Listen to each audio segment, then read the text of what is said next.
A year ago, I was sleeping in my damn car behind a Walmart, eating dollar store canned ravioli and pretending it didn't taste like metal. And you know what the worst part was? It wasn't even the cold, or the cops knocking on the window at 3 a.m. It was knowing that everyone thought I deserved it. Let me back up. I'm Marcus, 33, used to be a computer tech guy fixing laptops, setting up routers, basic home repair stuff. I wasn't flashy, but I was solid, reliable, until I wasn't. I was like family to my best friend John and his wife Melissa. We grew up on the same street in Georgia, went to the same busted high school, played video games in each other's garages. When they had their daughter, Lila, I was Uncle Marcus by default. She was a sweet, sharp kid, used to sit with me while I fixed computers, asking questions, handing me screwdrivers like a little assistant. John and Melissa worked crazy hours he's in roofing.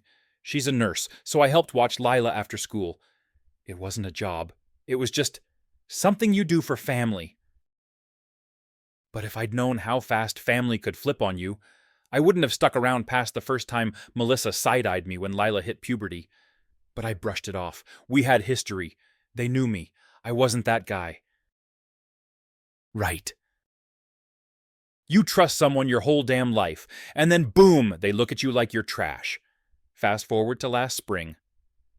Lila was 15 full teenage rebellion mode, sneaking out, breaking curfew. I caught her in the garage with some college kid guy, must have been 20. I didn't yell. I just told her to go inside and that I'd tell her parents. Standard adult move. Yeah. Big mistake. The next week, Lila wasn't talking to me. Wouldn't even look me in the eye. I figured she was mad I snitched whatever. Teenager sulk. But Melissa started acting weird too. John got all short and cold, like I'd insulted his dog or something. Then, one morning, I get this knock at the door. Not just a knock. You know the kind. The official kind. And it's 2 cops, plus a lady from Child Protective Services. My stomach dropped like a stone. They asked me to come down to the station. Just to talk. They say... Spoiler, it wasn't just a talk. She said I made her feel unsafe. Unsafe. Apparently, Lila told her school counselor that I'd been inappropriate with her, that I touched her, that I locked doors, that I manipulated her to stay quiet. What the actual F***CK? I remember sitting in that sterile-ass police station, trying not to pass out. My hands were sweating so bad I left streaks on the table. They kept asking questions. Did she help you with your work? Did she ever sit on your lap? Why was the door closed? Every damn thing I said made me sound worse. And when I tried to explain that she used to help me fix stuff, that she was just curious about wires and circuits, they acted like I was describing some twisted plan. I wasn't even charged yet, and I already knew I was screwed. John didn't even look at me. John, my best friend, the guy who once let me crash on his couch for 3 months after my breakup. When I saw him outside the station, he wouldn't even look at me. He just handed me a trash bag of my tools and said, Melissa doesn't want you near the house anymore. Not even a damn phone call. I didn't even get to say goodbye to Lila, though maybe that was the point. They filed a restraining order that week. CPS put me on some kind of list while they investigated. I lost my job within 2 weeks. My landlord said I had to move out after neighbors complained. I didn't fight it. What was the point? I tried to get a lawyer. Couldn't afford one decent enough to care. The public defender told me straight up that if I didn't take the plea, I could be looking at serious jail time. You might not win in court, she said. People believe teenage girls. Let that sink in. I pled no contest, not guilty, just no fight left. I pled out, 5 years probation, registry, no jail, but I might as well have been locked up. You don't know shame until you're standing in a grocery line and you see someone check their phone, look at you, and then take their kid and switch aisles. I couldn't get work. I couldn't rent. I couldn't even volunteer at a damn animal shelter. My whole life boiled down to public libraries, Planet Fitness showers, and the backseat of my Honda. Every now and then I'd scroll through Facebook and see Lila posting selfies with captions like survivor vibes. People would comment stuff like, "You're so brave and we love you, girl." Meanwhile, I'm reading that on free Wi-Fi outside a Taco Bell, trying not to scream. And the thing that got me the most, I used to love that kid. I protected her, looked out for her, thought of her like family. So when she looked at me and told that lie, when she flinched like I was some kind of monster, yeah, something broke in me. 3 months ago, I was on shift at this little strip mall repair shop. Boss didn't care about my background. I was cheap and fixed stuff fast.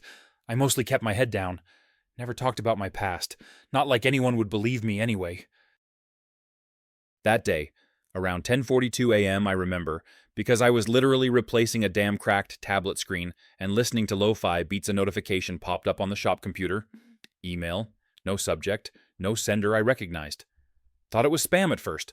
Almost deleted it. But something in me said, click it.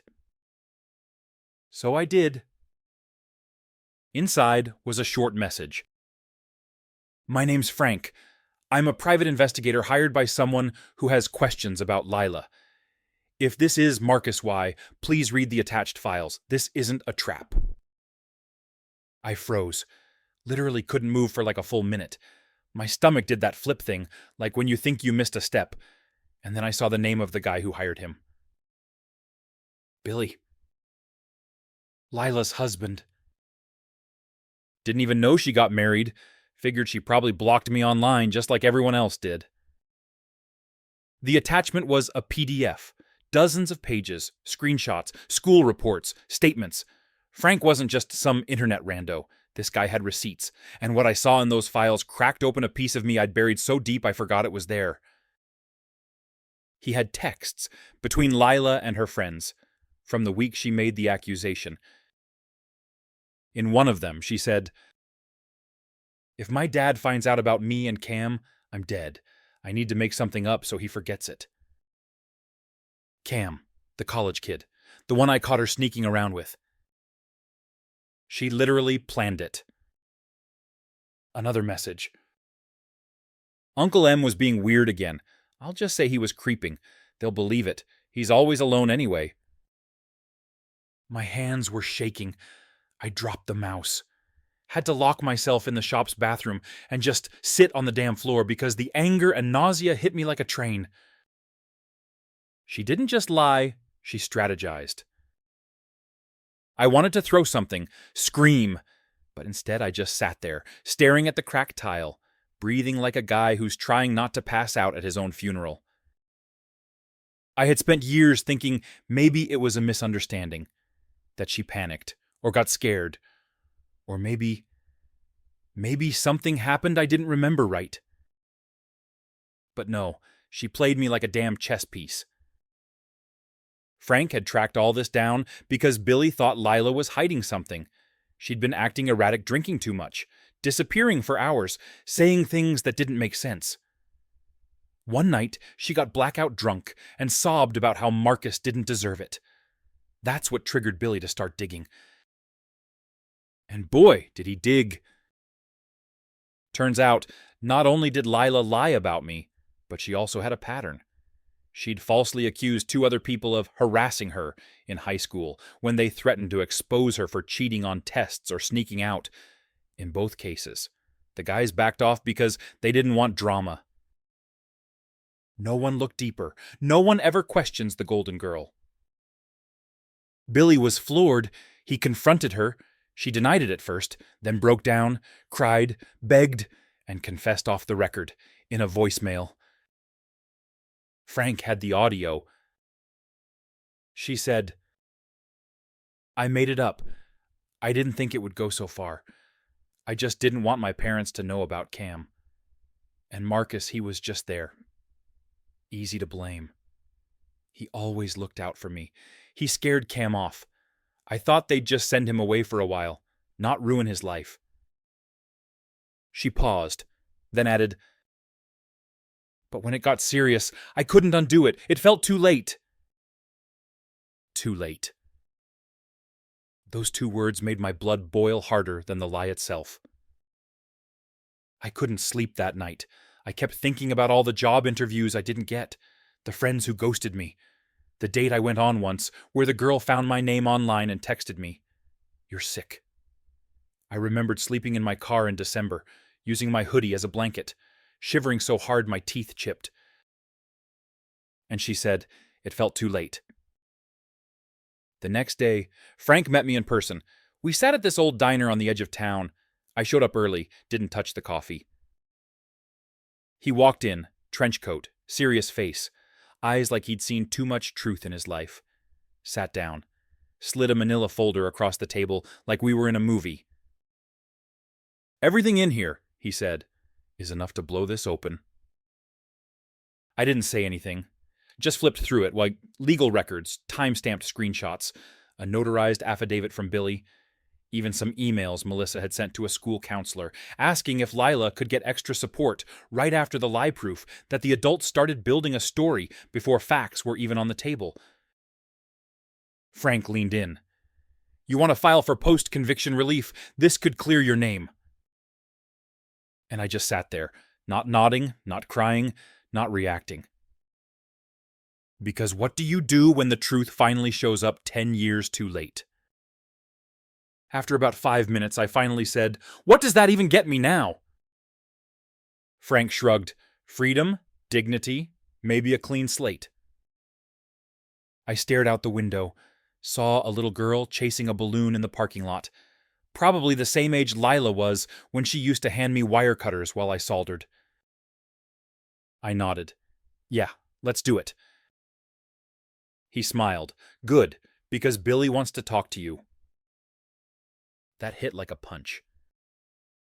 "The hell for?" I asked. He didn't know. Frank said he believed her for years, too. But now, he wants to make it right.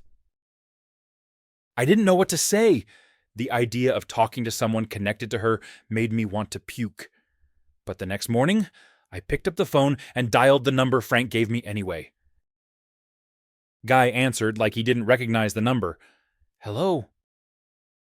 "Billy." "Yeah, who's this?" I paused and then said, "Marcus." Silence, like deep, uncomfortable, awkward silence. Then he goes, "Marcus," as in... "Yeah," I said, "that Marcus." He sighed. Jesus Christ. I waited. He spoke again, this time quieter. She never told me what really happened. Not really, but I knew something was off. And then Frank... Damn. "I'm sorry, man. I'm really sorry." I let that sit for a bit. "Then you got a kid." He hesitated. "Yeah, a little boy, just turned 4. I nodded. "Then you get it. What it means when someone trusts you. What it means when that trust gets twisted." He didn't say anything, just breathed into the line like he was trying not to cry. "I'm filing to clear my name," I said, not for revenge, but because I'm done carrying this asterisk, T. "I get it," he said, "and if you need anything, I'll back it."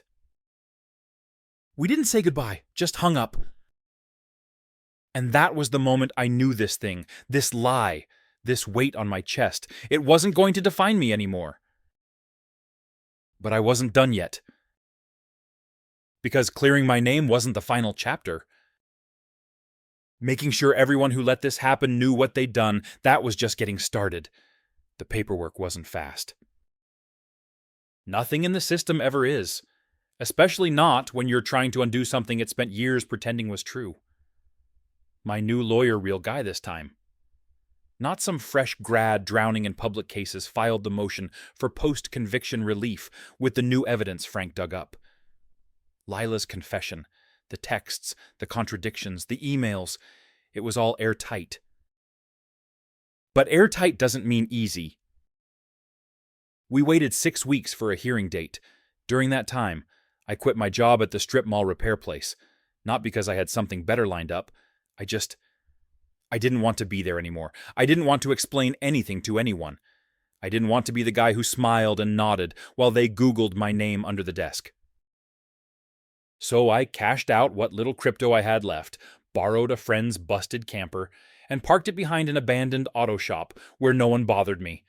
I spent my days fixing junk electronics people left on Craigslist for free. Part distraction, part therapy.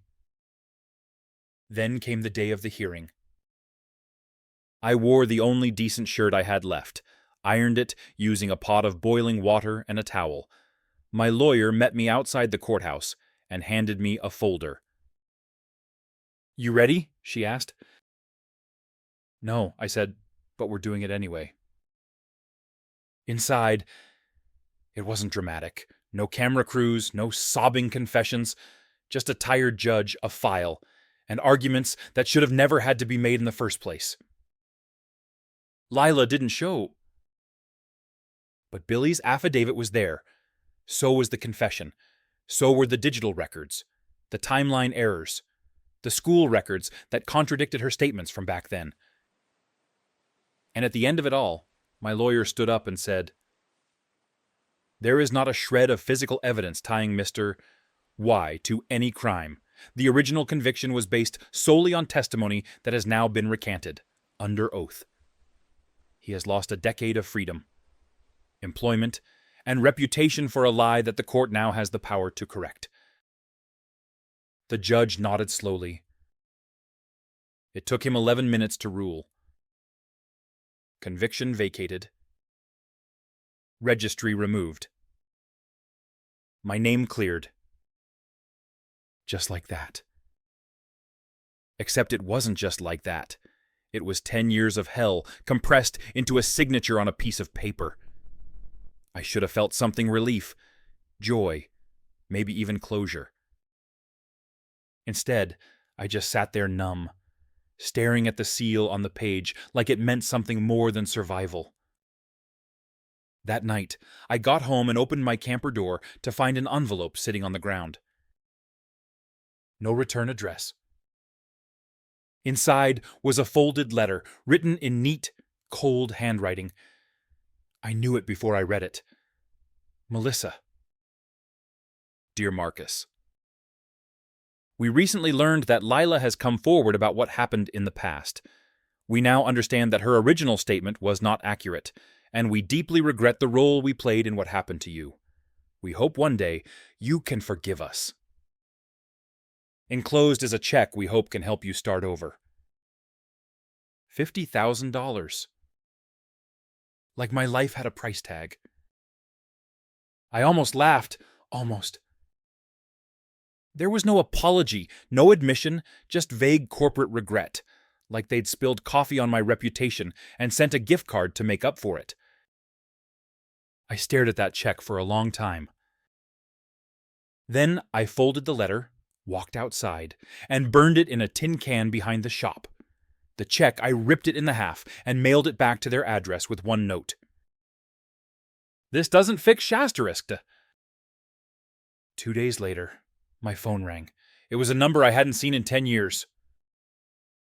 "John." I almost let it go to voicemail. But I didn't. "Marcus," he said, his voice slow and weirdly fragile. "Yeah," I replied. "I don't even know where to start." I let the silence do the talking. "She told us," he continued, "about what really happened, about Cam, about why she lied. I believed her. I just believed her. And I'm sorry. I'm so Asterisk. I'm sorry." I took a breath. My throat was tight. "You didn't just believe her," I said quietly. "You chose to. Without even asking me what happened, you handed me over like garbage." He started crying, like legit, grown man sobbing. I didn't know what else to do. She was our daughter. We were scared. I thought I was protecting her. From what I asked, from someone who gave up everything to help raise her when you guys were working doubles, from the guy who fixed her first computer and taught her how to rewire a speaker, from me. "I know," he said. "I know I failed you. I don't expect forgiveness. I I wanted you to hear it from me. We were wrong, and I'm sorry. I stayed quiet, let him sit in it. Melissa wanted to call you too, he added. Don't, I cut him off. Don't drag this into some emotional reunion, Shasterisk. This isn't a Hallmark movie. I don't need hugs. I needed someone to believe me back when it mattered. He sniffled. You're right. No Shasterisk and I'm right. He sighed. Is there anything I can do? Yeah, I said. Tell Lila she doesn't get to write a redemption arc for this. Then I hung up. I don't regret it. That same week, Frank sent me a heads up. Lila had lost her teaching job. The school board found out about her confession thanks to Billy. Apparently she tried to resign quietly, but it leaked. People started talking. And then she posted something online. Not an apology, not even close. It was some long-winded, I was young and confused the kind of statement that tries to say sorry without ever admitting what you actually did. Comments were a mix of stay strong, queen and you ruined a man's life. Don't act like you're the victim. She deleted the post a few days later. Good. Because this wasn't about her anymore. A month after the court ruling, I got a little office in a rundown plaza, hung up a cheap sign that said Marcus Repairs. Didn't need much, just a soldering iron, a couple folding tables, and a coffee maker. The first customer was a woman about my age. She came in with a laptop her kid spilled juice on. She smiled, handed it over, and said, I saw your ad on Facebook. You come recommended. She didn't flinch, didn't hesitate. Didn't look at me like I was broken. That was the first time I cried in years. Not loud, not dramatic. Just a quiet tear while she waited outside, scrolling on her phone. Later that night, I sat in my office with the lights off and thought about all the things I wanted to say to my younger self. That it would get better. That one day people would call me by my name again, not some label. That I didn't deserve what happened, no matter how many times I told myself maybe I did. And that surviving wasn't weakness, it was proof. Proof that I was still here. Still standing. Still me. It was late October, the kind of evening where the air starts to bite a little and the street lamps flicker, like they're trying to decide whether to give up or hang in there. The shop had just closed. I was wiping down my workbench, scrolling through a YouTube video on how to repair water-damaged motherboards. Chill. Normal night. Then the bell above the door jingled. I looked up, kinda annoyed. We close at 6. It was 6:43. I was ready to go home, heat up a burrito, maybe watch some stupid show with zero emotional stakes. And there she was. Lila? Standing there like she'd walked out of a ghost story. I didn't even recognize her for a second. Her hair was darker, shorter. She looked thinner, tired. Not sick, but worn down, like life had been dragging her behind a truck for a while. She didn't say anything at first, just stood there with this look on her face like maybe if I stand still long enough, I disappear. And for a second, just a second, I thought about grabbing my coat and walking right out the back door. But I didn't. I dropped the rag on the table and said, You got about 60 seconds to make this worth my time. She flinched.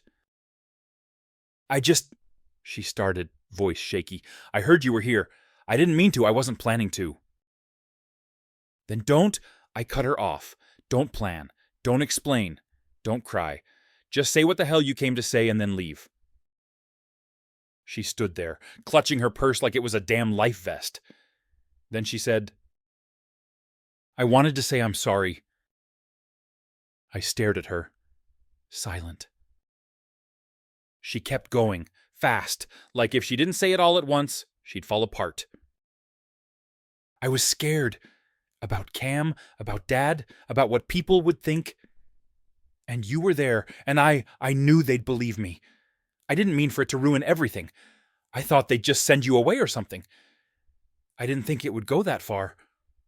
I didn't think they'd... Stop, I said. She did. I walked around the counter, got close enough to look her straight in the eye. She still couldn't hold my gaze. Good. You think that makes it better, I asked, that you didn't plan to destroy me completely, just a little bit like, oops, my bad, didn't realize I was setting a nuclear bomb off in your life. Her voice cracked. I was 15.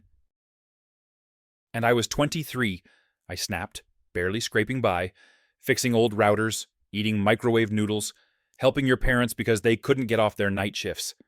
And you stood there and pointed the gun and pulled the trigger, and you knew exactly where it was aimed. Tears welled up in her eyes. I didn't care. Do you know what it's like to be looked at like a predator? I kept going. To have old women clutch their bags tighter when you pass them. To be rejected from 30 jobs in a row. To eat ravioli out of a can in a freezing car while reading Facebook posts about how brave you were for surviving me. She covered her mouth like she was going to throw up. I didn't flinch. You made me a monster, Lila. And then you got to go live your life while I had to spend a decade proving I wasn't the thing you turned me into. And for what? So Daddy wouldn't find out you were banging a college guy in his car. Her legs gave out, and she collapsed into the chair by the front window, sobbing. Not loud, just falling apart in slow motion. I'm sorry, she whispered again. I know it doesn't change anything. I just wanted to tell you in person that it wasn't your fault, that you didn't do anything wrong, that it was all me. I stood there for a second. The air felt like it was pressing against my skin. Then I knelt, just enough to meet her at eye level. Look at me, I said. She did. Barely. You don't get redemption for free, I told her. This isn't your closure. This is me letting you walk out that door without calling the cops or smashing your life up like you did mine. You want forgiveness, cool. Start by telling everyone else the truth. Loud, public, own it. Every F*** kicking bit of it. She nodded through the tears. Because I don't want an apology in a quiet room. I said, I want the world to stop looking at me like I'm what you said I was. I want your voice to clean up your mess. She looked down. I posted a statement. Delete it, I snapped, start over. Be honest. Name names. Don't water it down into I was confused or it got out of control. Say you lied. Say you chose to lie. Say you used the system. Say you burned a man's life down to save your own ass. Her mouth opened like she wanted to argue. I raised a hand. No. You owe me that much. You owe yourself that much. She nodded again, quieter this time, shaking. Then she stood up. And for the first time in that whole conversation, she looked like she meant it. I'll do it, she said. Everything you said, I'll do it. I didn't say goodbye. I didn't shake her hand. I didn't offer some grand catharsis moment. I just opened the door and watched her walk out into the dark, her shadow stretching long under the streetlight. And I stood there for a long time after, just listening to the silence, feeling the gravity of everything that didn't get said. That night, I lay in bed and couldn't sleep, not from anger, not from pain, but because, for the first time in years, I didn't feel like the ghost of myself. I felt present, alive, real. Not healed, not yet. But whole, the funny thing about getting your name back is that it doesn't come with a manual. Nobody tells you what to do after the weight lifts. You expect a rush, a high, some movie score moment where everything clicks into place. But instead, it's just quiet. like waking up one day and realizing your ears had been ringing for a decade. And now there's nothing, just air. After Lila walked out of my shop, I didn't see her again. She posted a real statement, though. Public, raw, named me. Said it all, no excuses, no hiding behind confusion or trauma. Said she lied, that she was scared, that she used me. It blew up. People reposted it, commented like crazy. Half the responses were, "You're so brave for admitting it now," which made me want to scream. But others were pissed, rightfully so, calling her out, asking why she waited, demanding more accountability. Some even messaged me. One guy sent, "Bro, I used to think you were a predator. I'm sorry, I was wrong." I didn't reply, but I read it 5 times.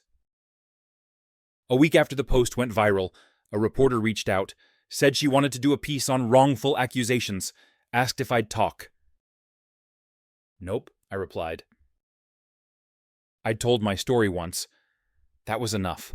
The system had chewed me up, and I wasn't interested in being anyone's symbol or poster boy. I just wanted to live. So I did. Started slow. Fixed a vintage stereo for this old guy who paid me in a box of vinyl records and a 6-pack. Fixed a kid's gaming console for free when his mom cried at the counter because she couldn't afford to replace it. Made a flyer for the shop and passed it around laundromats and cafes. No big branding, no Yelp push, just word of mouth. And little by little, people came. I started recognizing faces. Mrs. Hartman, who needed her blender fixed. Jamal from the vape shop, who always brought me broken LED signs. That quiet girl from the comic store with the busted keyboard, she came in twice and brought cookies the second time. They didn't look at me like I was dangerous. They looked at me like I was useful, like I belonged. And that hit harder than any apology ever could. I stopped sleeping in the camper and rented a little studio above the print shop. Nothing fancy, but it had a door that locked and a window that faced the sunset. Every Friday, I'd walk to this hole-in-the-wall diner down the street. Always ordered the same thing, grilled cheese, black coffee, and pie. Nobody asked questions. Nobody stared. Just the clink of dishes and the smell of grease and the soft hum of conversations that had nothing to do with me. One night, this guy sat next to me at the counter, probably mid-40s, suit guy, Bluetooth earpiece still clipped on, looked stressed. He ordered something, then glanced at me and said, "You local?" "Yeah," I said. "You do repairs?" "Sometimes." He pulled a busted watch from his pocket. "My dad's, won't tick. Tried a dozen places, nobody wants to touch it." I took it from him, looked it over. "Needs a new spring." I said, "I can fix it. Might take a few days." He blinked. Seriously. "Yeah, just bring it by my shop tomorrow." He smiled. Not big, just a tired, grateful little curve of the mouth. "Thanks," he said. Nobody else even looked at it this close. And in that moment, it hit me. This was it. Not some big comeback, not a revenge plot, just being here, doing what I'm good at, being seen for something other than what someone else said I was. I walked home that night and couldn't stop smiling. A few weeks later, my parents tried to reach out again. Another letter. This one handwritten. No check this time. Just words. My mom's writing, shaky and long-winded, talking about therapy, about reflection, about how they were trying to heal, how they knew they couldn't undo what they did, but they hoped one day I'd let them talk to me. I didn't respond. Not because I was angry, not anymore. But because I didn't owe them that, my healing wasn't going to be on their timeline, and I was done building bridges I never burned. That Christmas, I stayed in town, got invited to the vape shop's party. It was dumb and perfect, plastic tablecloths, cheap whiskey, microwave wings. I sat on a folding chair next to a fake tree with one string of lights and felt more at peace than I had in 10 years. Nobody there knew what I'd been through. They just knew me as Marcus, the guy who fixed stuff. One of the guys brought out a guitar, started strumming something off-key. We sang, we laughed. I spilled beer on my shirt and didn't care. That was the moment. Not the court date, not Lila's confession, not the apology letters. That was the moment I realized I'd made it out. Alive, intact, still me. A few days after New Year's, I went back to that little library branch I used to crash in when I was homeless. Walked in just to see if it was still the same. It was... Same dusty shelves, same crooked fan, same smell of worn paper and tired optimism. And at the front desk, the librarian. She blinked when she saw me, then smiled. "I was hoping you'd come back one day," she said. "I made it. I told her." She nodded. "I knew you would." She handed me a book without saying anything else. Old Electronics Repair Manual. First edition, cover taped at the corners like it had been read 1,000 times. I checked it out. Didn't even need it. Just wanted to feel it in my hands again. Outside, the wind was biting. But I didn't care. I had a warm coat, a hot drink, and a life I'd rebuilt with my own hands. Not perfect. Not easy. But mine.